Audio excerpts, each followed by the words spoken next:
Cashflow Diary Podcast, episode 137. Welcome to yet another exciting episode of the Cashflow Diary Podcast, the podcast that teaches you insider tips, tactics, and strategies for creating leverage streams of cash flow into your life. Learn from top-performing entrepreneurs, business owners, investors, and thought leaders from across the globe as they share their secrets to success. Like what you learn on this and other Cashflow Diary podcast episodes? Go to learninvestingnow.com and sign up to receive powerful tips and information that will help you succeed as an entrepreneur and investor. Now, here's your host, investor, entrepreneur, business owner, educator, speaker, author, and master facilitator of Robert Kiyosaki's cash flow game, Jay Massey. All right, and welcome to another episode of the Cashflow Diary Podcast. I'm your host, Jay Massey, and if this is your first time here, I am glad that you have chosen us and this episode to listen to because we're going to talk a little bit about history and a whole lot about the future and definitely about cash flow as we continue. As many of you know, there are multiple ways to go out there and create cash flow, and that's great. And oftentimes we need competent advisors alongside us to make those things happen.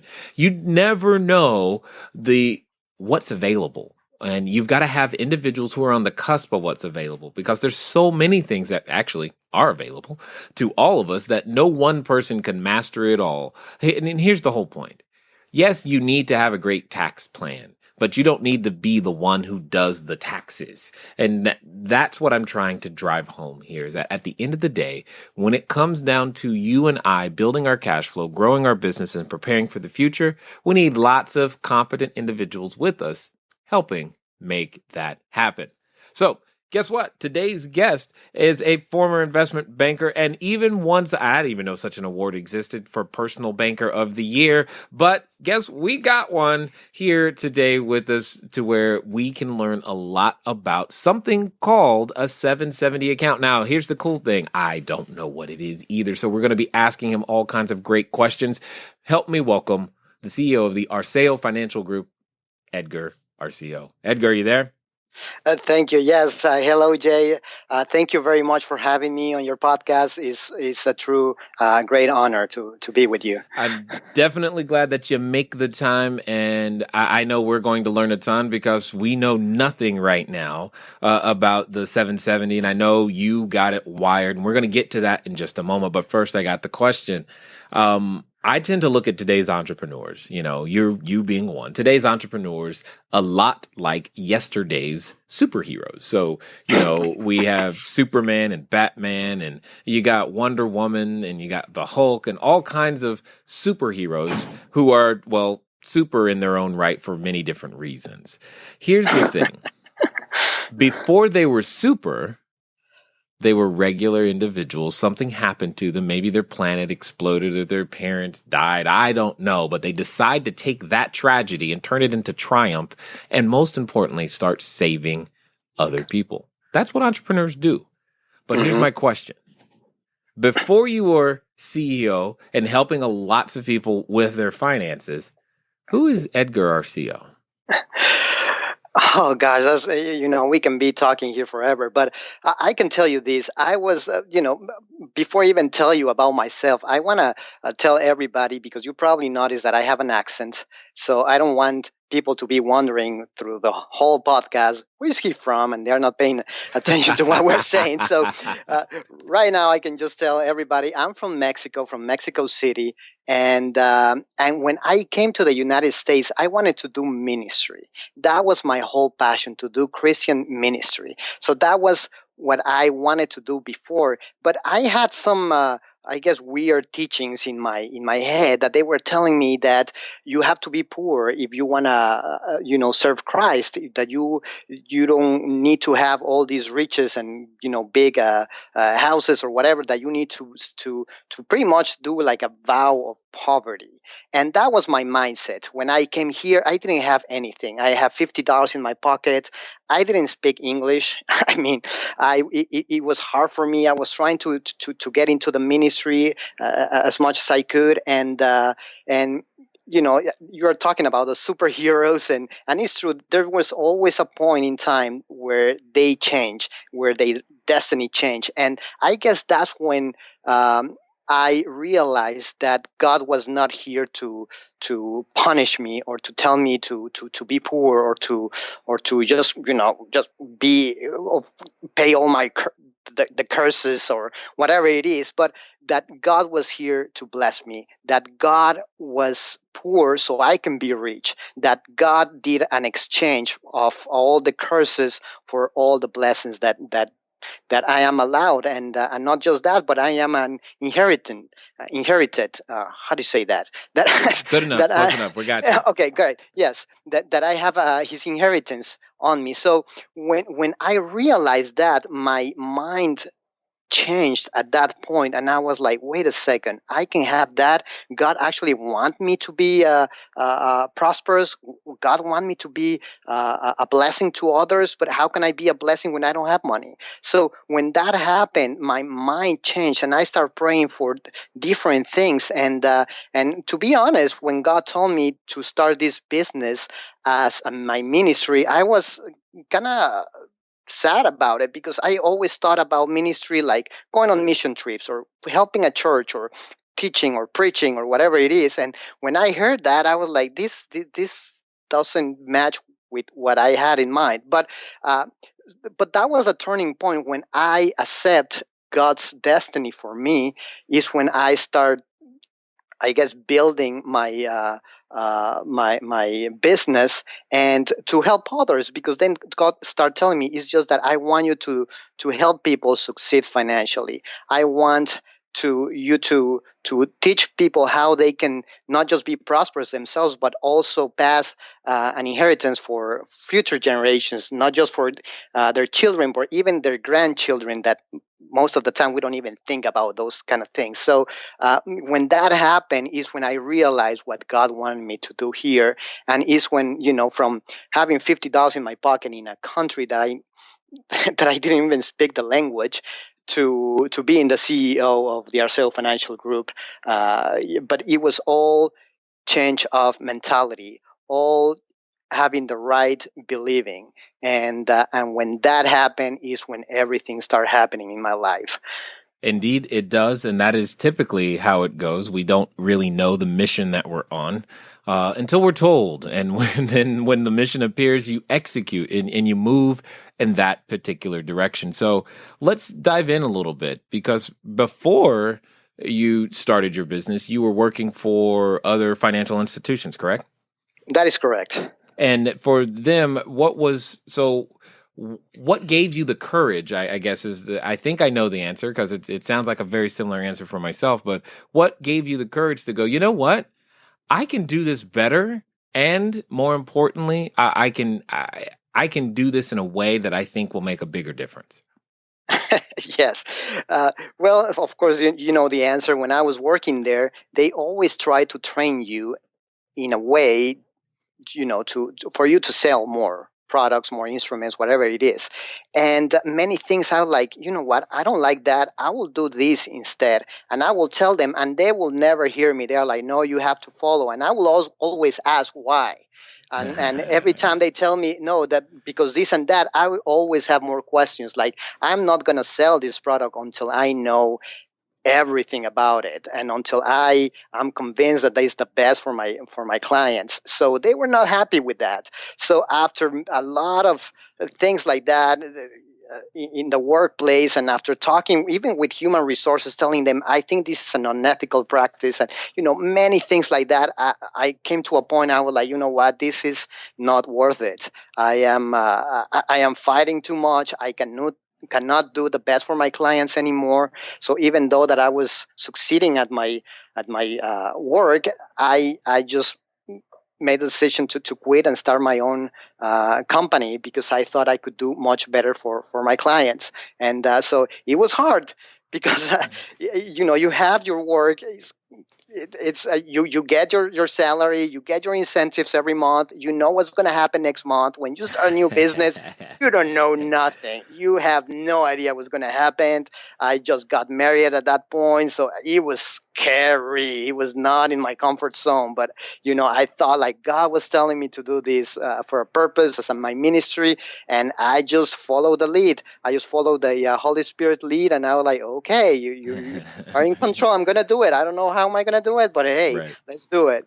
And that's kind of the point that I wanted to drive home, because as we're entrepreneurs out there going to build our business and serve our customers and you go through these levels of transition, and I don't think most people realize that those levels of transition are, part of the process. That, sometimes we want to say, okay, I'm going to just function differently. Tomorrow I'm super entrepreneur and everything is going to be perfect. Rarely does it go that smoothly. And it's usually born through frustration, because I shared a very similar frustration as you when I was a financial planner, et cetera, is I didn't like the way things were being done, and I didn't feel like I could actually do the things. I would come up with solutions and they're like, yeah, you can't do that. I'm like, why?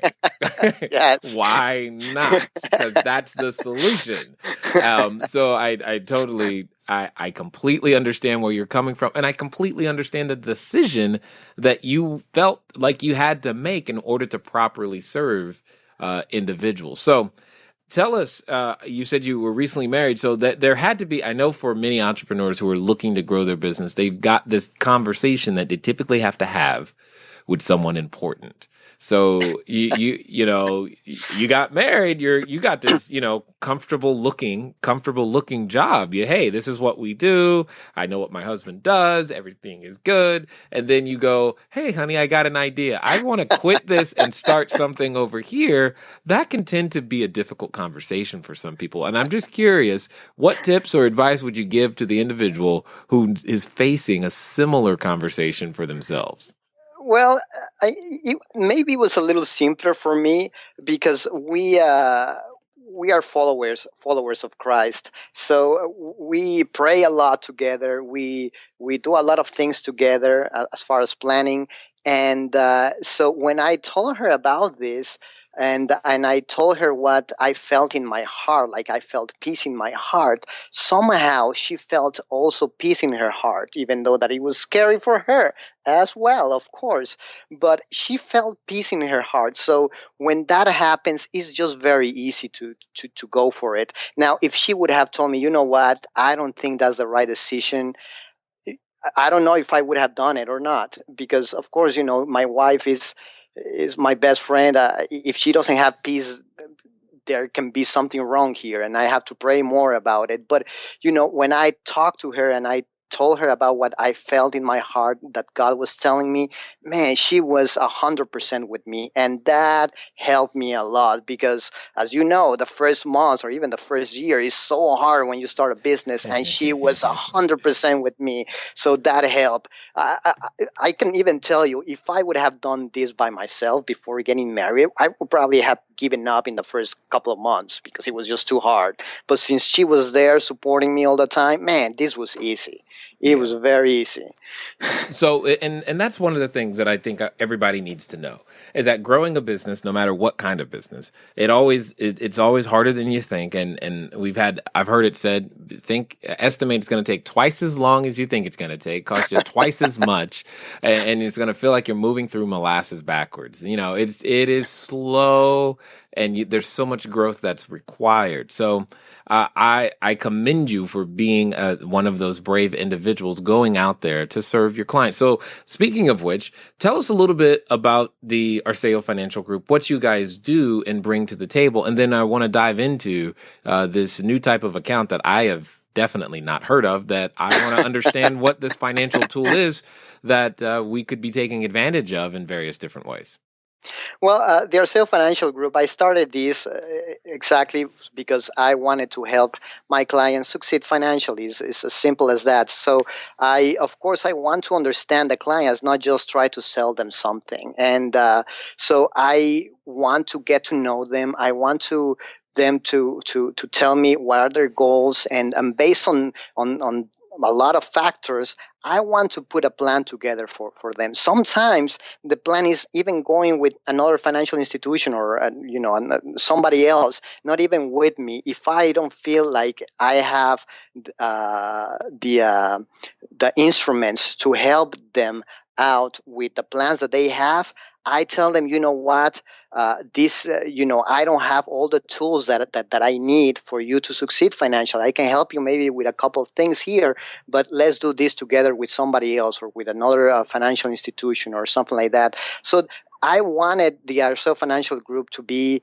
a ministry, a true ministry, where we can just help people no matter what. Even if we don't get any money out of it, it's okay, because that is our ministry, that's our mission, to help them no matter what. Now, I want everybody to hear this very, very clearly. What he just said is the very reason I ended up in real estate. It was the same thing. We just made different decisions for the same reason. He said, I'm going to take it on myself and still help people in paper assets and financial world. I said, you know what? I'm just going to help people in real estate because that seemed easier, so to speak, from everything else that, because I understand the world that he has to play in and the extra work it takes to be able to have your own financial group and make those things work. It's not for the faint of heart. I mean, between the rules and the regulations and all the licenses and requirements and continuing education that is required to pull that off, it's not a small feat in any way, shape, or form. And I was just like, you know what, I said, I don't want to do that.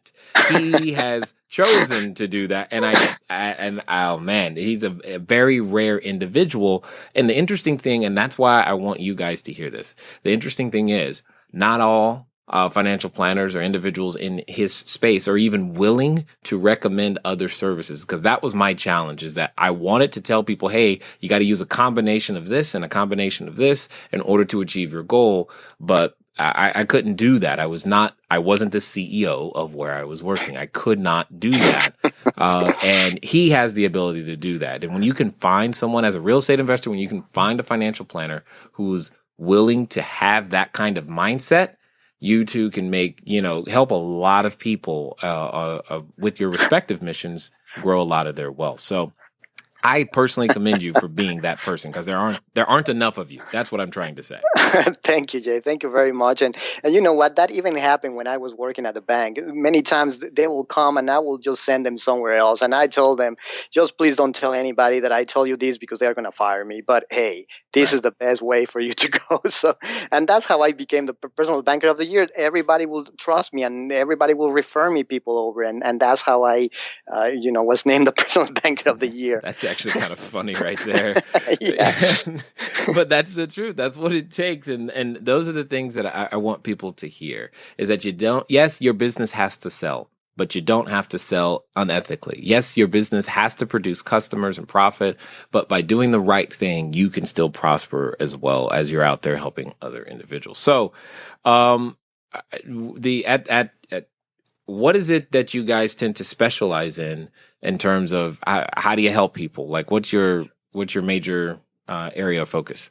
We specialize on exactly the topic of the day, that is the 770 account, or a lot of people call it the infinite banking concept. That's how I personally call it, the infinite banking concept. Got it. Okay. Yeah, that's why we specialize. We use other instruments here and there, but that is the foundation of everything we do. Got it. So for those who might not know, explain to us the concept, and then some first, and then we'll talk about some of the instruments and tools you might use to execute that in various different ways.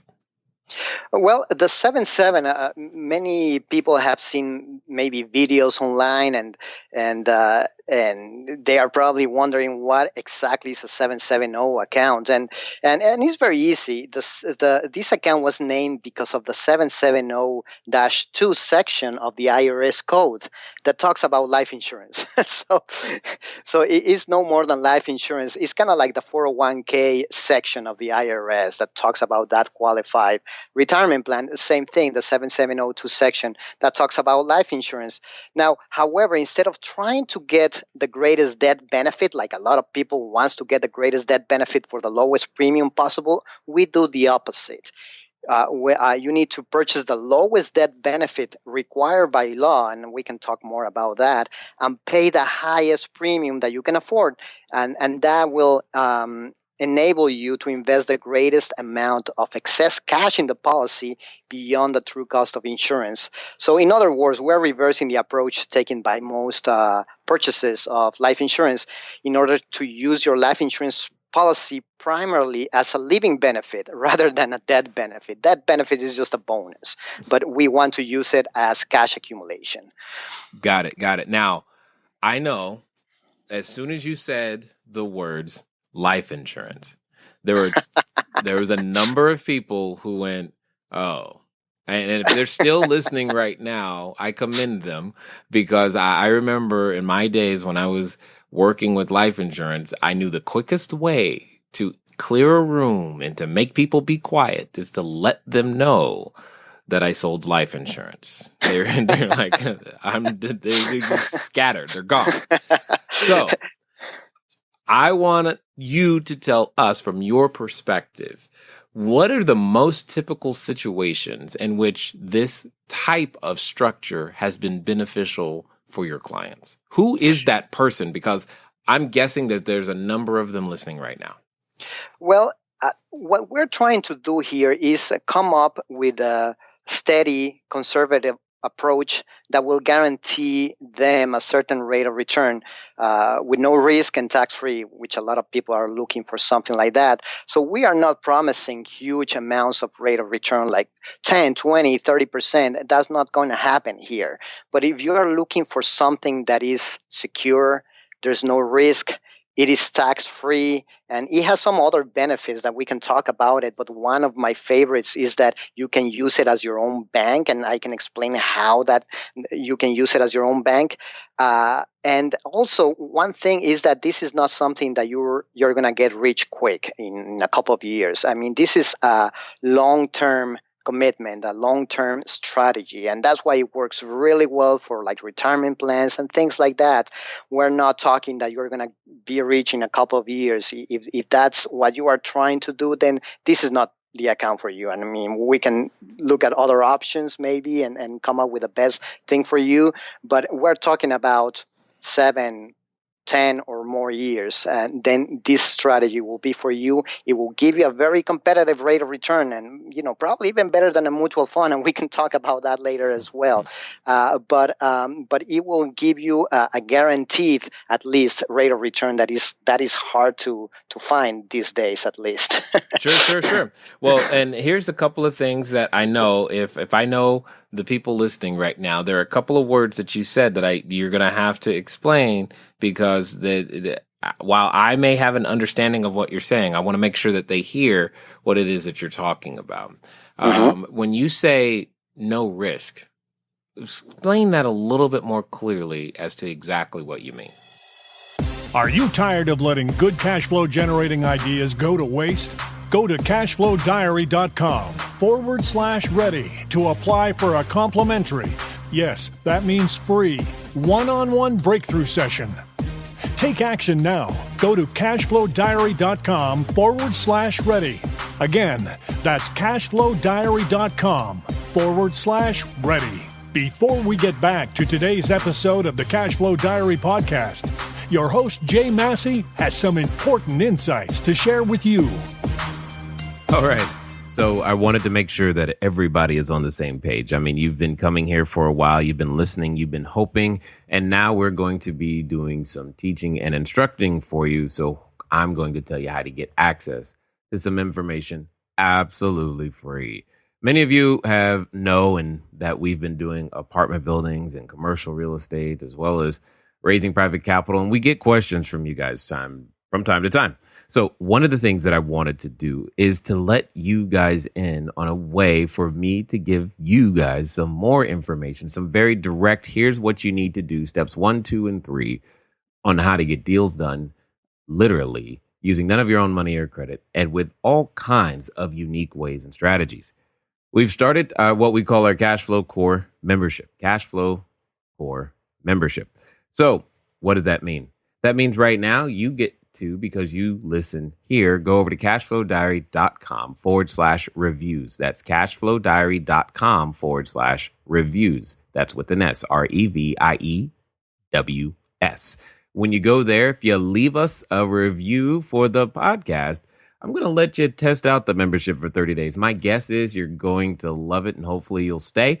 But even if you don't, it's all good. I know that you will have learned a few things in the meantime. Again, leave us a review on iTunes. Then go over to cashflowdiary.com/reviews.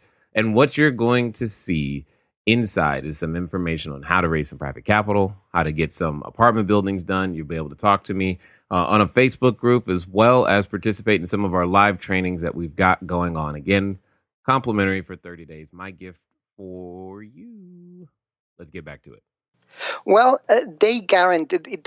This is a contract that you are doing with a life insurance company, and they have guarantees. There are a lot of types of life insurance policies, and I'm not talking about the ones that have no guarantees or very poor guarantees.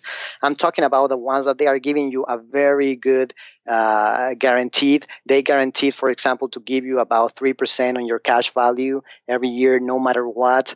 And on top of that, if they have dividends, well, that's awesome. So these companies have been in business for about 120. Some of them, they have been in business for more than 160 years, and they have been paying every single claim, and they have been giving these guarantees plus dividends every single year, even through the Great Depression, even through the World War I and II, even through the stock market crashes. It didn't matter. They kept their promises. They were giving their guarantees. They were giving dividends on top of that. They were paying all their claims. And I don't think there's any other institution out there that can claim the same thing. So that's what I'm saying about guarantees. And there's no risk, because of what they have done in the past. Got it. Totally understood. Now, when it comes to life insurance, I know some people thinking, I'm like 25. Why would I want to care about something like this today? I'm sure you have some information for us that you'd love to share. Of course. When I started my own policy, it was about 10, 11 years ago. I didn't have family. I was, in my 20s. So I didn't care about the death benefit either, but I understood the concept. I read a book that is The Infinite Banking Concept, Becoming Your Own Banker by Nelson Nash.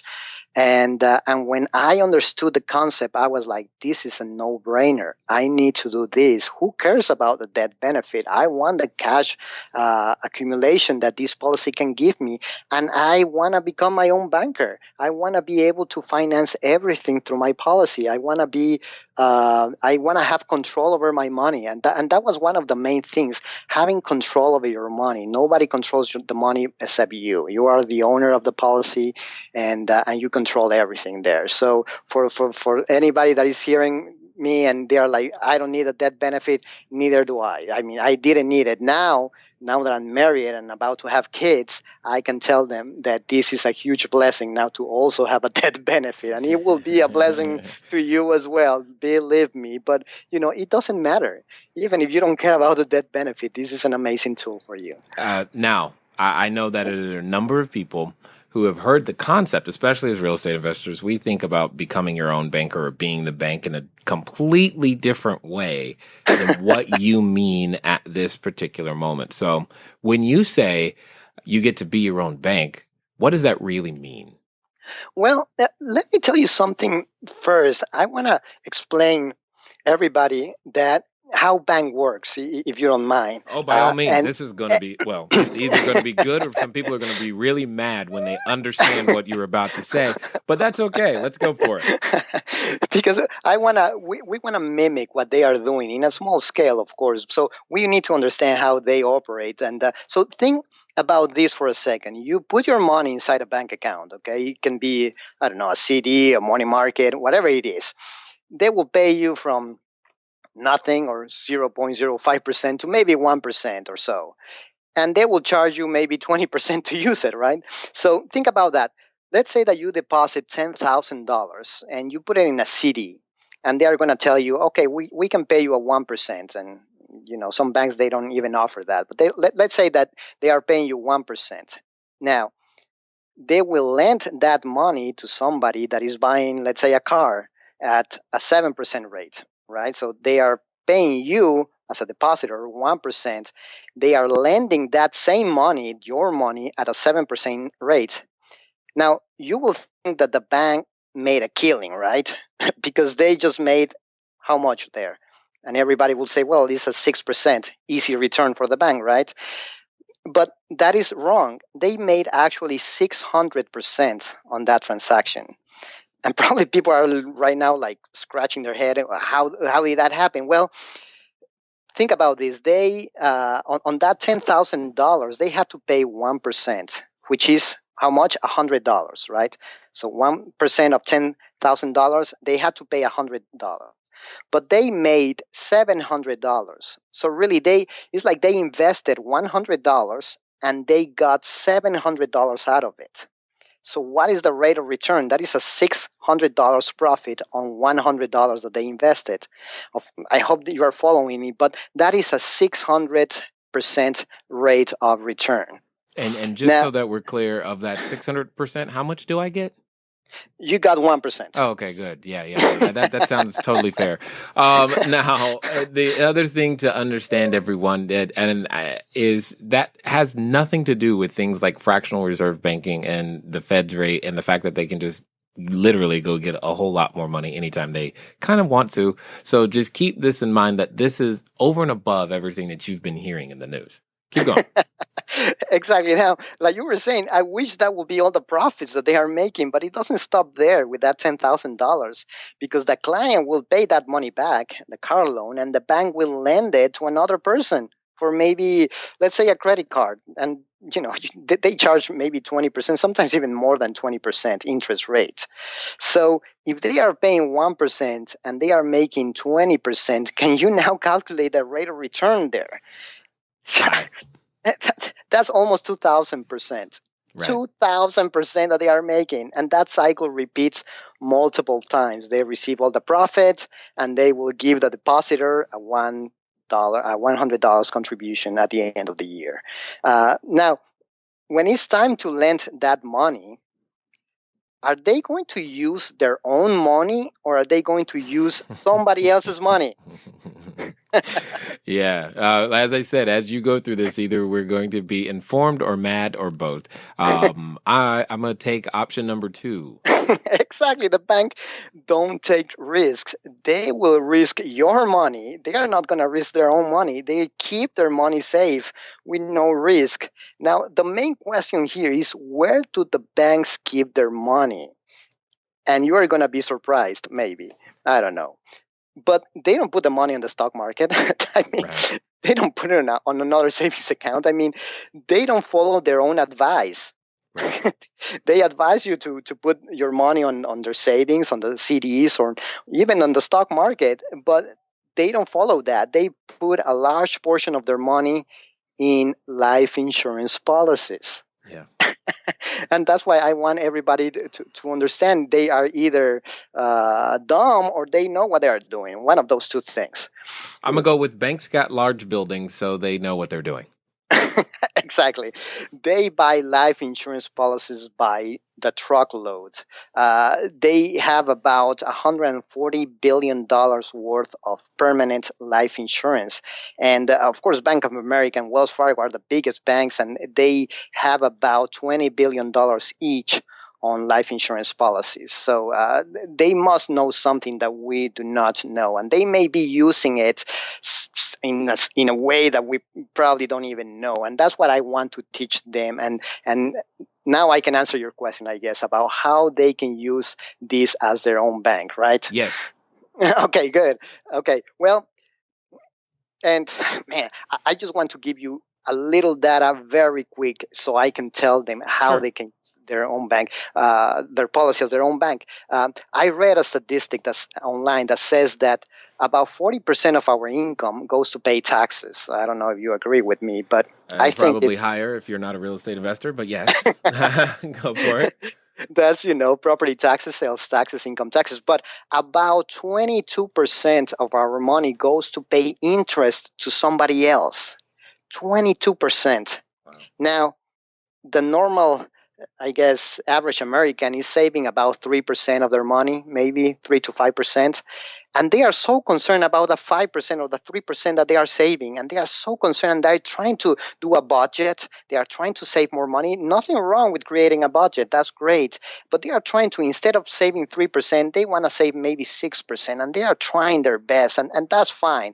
Or they are also talking about maybe creating more wealth by putting their money in the stock market, maybe, making 10% instead of the 5% that they are getting. Of course, that involves more risk and maybe they will lose their money, but they are always so concerned about that little number, the 3%, and they don't pay attention to the 22% that they are giving away to somebody else.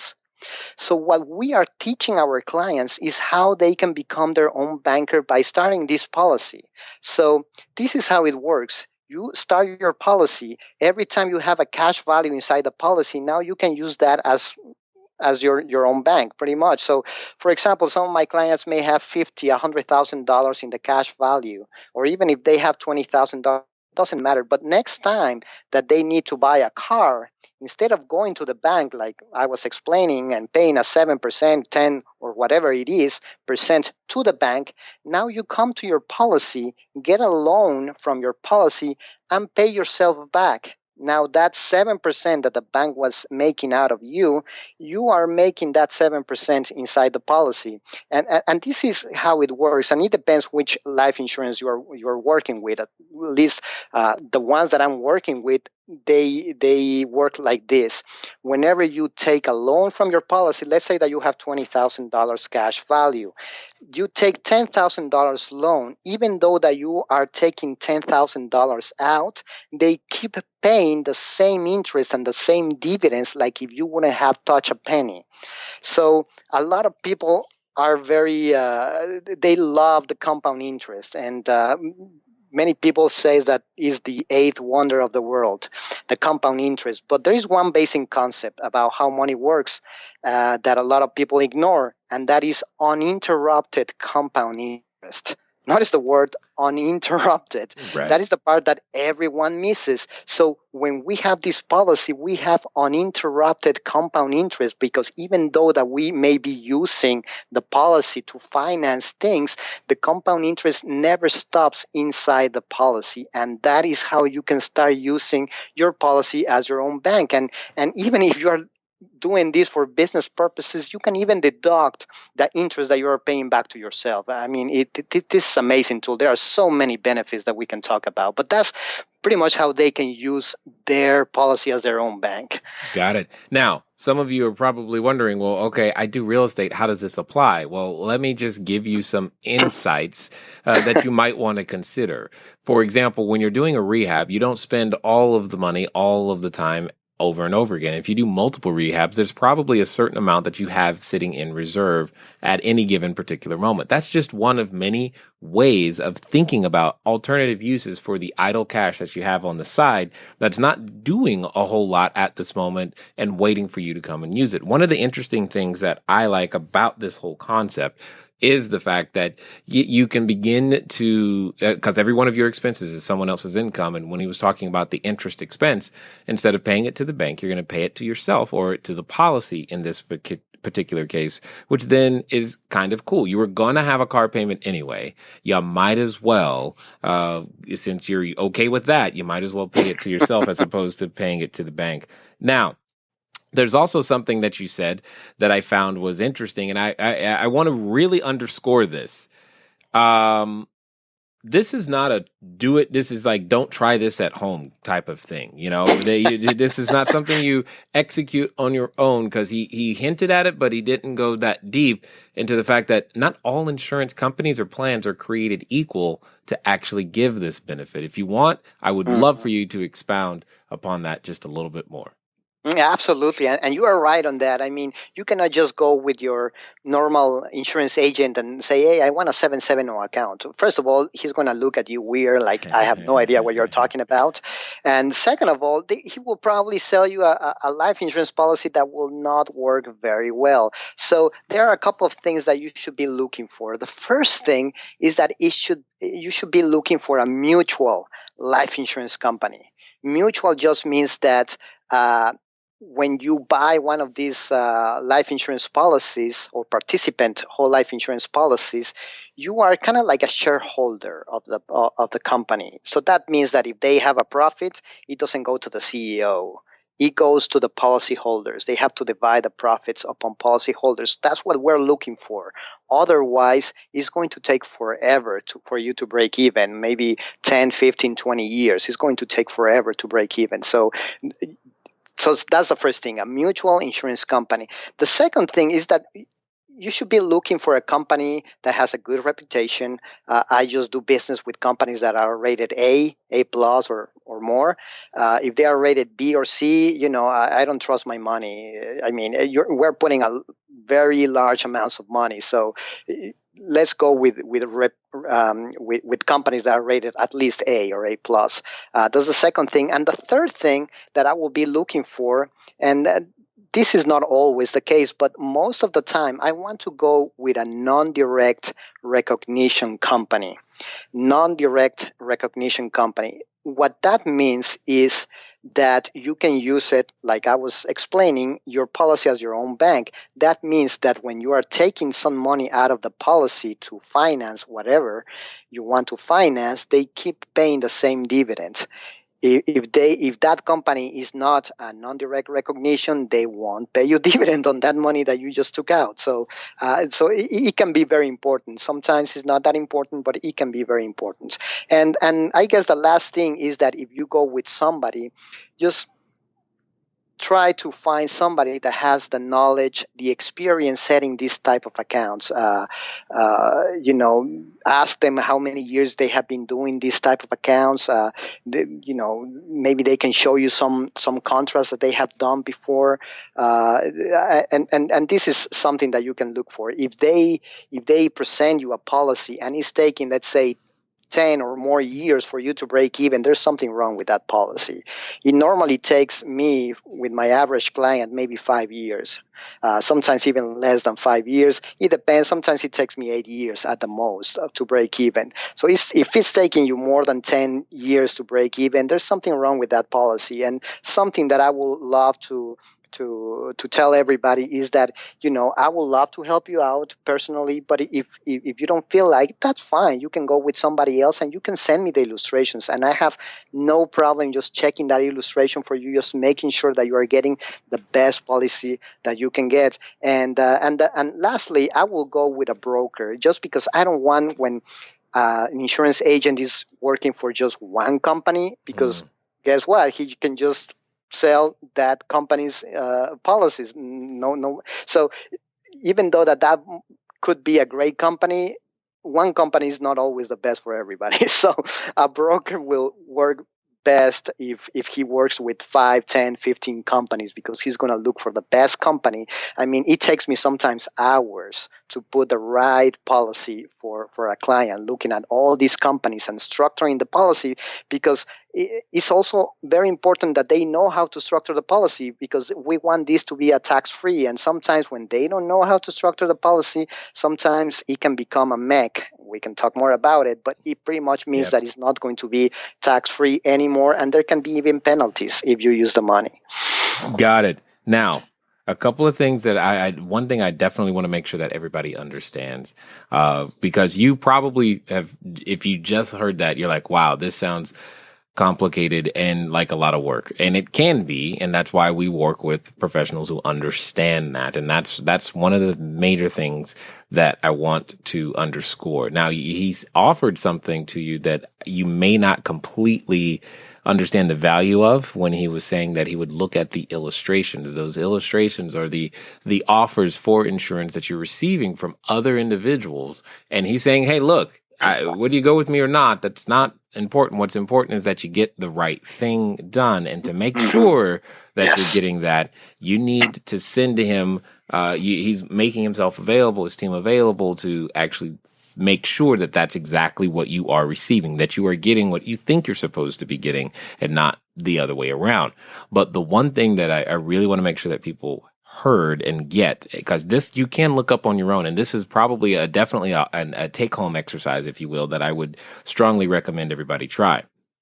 You heard him mention about insurance companies being rated. You're like, what is that? What is A and B and the A plus and the triple A's and what rating are you talking about? I would love for you to help us understand that just a little bit better, and possibly some of the resources that you use to look up a company's rating, so that somebody could even practice tonight and look up their own company's rating to figure out what's going on. Yeah, I mean, they can. It's very easy. You can just Google it, and you can find it very easily online. What is the rate of any particular company? So, but how life insurance operate under legal reserves. Legal reserves means that the life insurance companies have to legally maintain so much money in reserves accounts to cover all their liabilities at any given moment. This means that companies have to have the money on hand to pay claims and to keep their promises to their clients. And these reserves are heavily monitored. So when the rating comes, they are monitoring how much reserves they have, comparing that with the liabilities. So, like, for example, all the life insurance companies that I recommend have big legal reserves. For example, one has $1 with 25 cents in reserves for every dollar they owe. Another has almost 50 cents more for every dollar they owe. So that means that even if the country went into a financial depression, and even if the company had a huge number of debt claims, the insurance company will have an additional 25 to 50 cents in reserves for every dollar they have committed to pay out to others. So that's one of the things that they monitor, but that's one of the main things. Got it. Excellent. So at this point, I'm going to say that their brain is full. They're like, wow, this sounds heavy. So here's what I would love. There's probably, a number of you who are like, I would love to explore this for my situation. I can see how I might be able to use something like this. If they want to get more information about what their next steps are, how do we find out more about what you have going on? Well, they can do a couple of things. They can go to my website. You will probably have the link there, but it's www.arceo, that is ARCEO financial.com, and you can just contact us there. We have some information there. You can contact me directly. My phone number is 615-584-0462. Or you can just send me an email. Sometimes that's the best way to reach me, because I have so many appointments through the day, praise God. And my email is going to be there, the link, but I'm going to mention it really quick. It's Edgar, EDGAR, at arceofinancial.com. And so if you have any questions, if you want to see if a policy is right for you or not, just send me the illustration. It's not going to take me too long to make sure that you are receiving the best. If it is the best, I will tell you, yes, go for it. Or if not, I will just let you know. Excellent. Now, I got to ask one of our final questions here. There's probably a person or two right now who might be in a situation similar to how you started or what have you. They got an idea. They think, maybe my mission, maybe I can make a difference. Maybe I can help people too, kind of like Edgar does. But they're concerned. Will it work? Can I make it? Should I even start trying? So my question to you, Edgar, is if you're talking to that person who's considering putting on their superhero outfit for the first time in their life, they're like, I want a cape too. I want to be special like that. What would you say to them? Oh, well, I will say go for it always, all the time. And this is why. There are many things, but one is that if you don't do it, you're going to regret it for the rest of your life. If it doesn't work, it's not big deal. I mean, you can go back and do whatever you're doing right now. There's no big deal. But if you don't do it, you're going to always ask yourself, what if? And that's the worst feeling ever that you can have. That's the first thing. The second thing, I mean, I'm a Christian person. I always pray. I always ask God about this. But that's what I will do first. Pray and wait until God puts that peace in your heart to go for it. Maybe this is not for you. Maybe God is telling you, hey, maybe you are thinking about this is going to be your ministry, but God is telling you that this other thing will be your ministry or whatever it is. So I will tell you to pray about it and wait for that peace of God that you will feel it in your heart, and ask people always. I mean, you have maybe people that loves you. Ask them what they think. I mean, many people will say no, and then I got that too. But there are people that are really love you no matter what, and that they trust you. So go with those people that are always supporting you and see what they say. But it's always a good idea to go for it, even if it doesn't work. But lastly, whenever you start, don't quit. I mean, it's very easy to quit after a couple of months when you see nothing going on, and that's normal. You are not going to see anything. I thought I was going to have all these clients for my first 6 months. I already calculate how much I was going to be able to have and all that kind of things, and I got nothing for like 6 months or so, like not even one client, and it was hard to keep going, and but because I have the support of my wife, I just kept going, and because God kept telling me, I am with you, I am going to make you successful because you are with me, I just kept going. And the result was that I now have so many appointments that sometimes I have to say, I cannot do it right now. I have to maybe do it for next week. I mean, I am very busy, praise God. And so just keep doing. And lastly, all is about helping people. All is about finding a way to help people. And if your motivation is to make money, it's probably not going to work out. But if your motivation is to help people because you saw a need and you want to just help those people that have that need, you're going to be successful no matter what. Awesome. Excellent. Well, I definitely appreciate you taking the time to invest here at the Cashflow Diary audience, and thank you for all that you are doing to help individuals understand what their options are so that they can reach their financial goals. Well, thank you very much for your time. It was a pleasure being with you.